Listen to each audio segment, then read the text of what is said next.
in the bit and spur shop today, making a couple of bits. Got a loose jar bit here I'm going to finish up.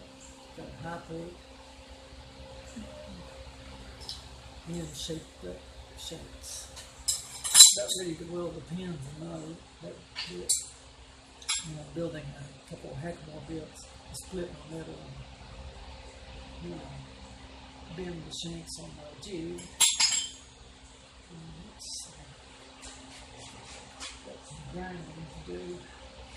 Yep.